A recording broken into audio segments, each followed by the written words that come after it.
আসসালামু আলাইকুম গাইস। তেলের মধ্যে এলাচ, দারচিনি, পেঁয়াজ, অল্প একটু লবণ,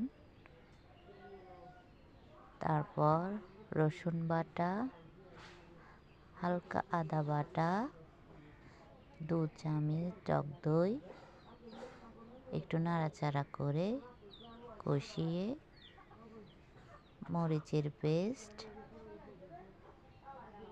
একটু কষিয়ে হলুদের গুঁড়া 2 চামচ, হালকা একটু পরিমাণ মতো নাড়াচাড়া করে পানি দিয়ে কষিয়ে ডিমগুলা ছেড়ে দিলাম।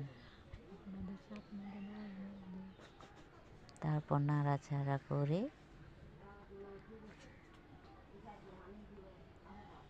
একটু করে দুধ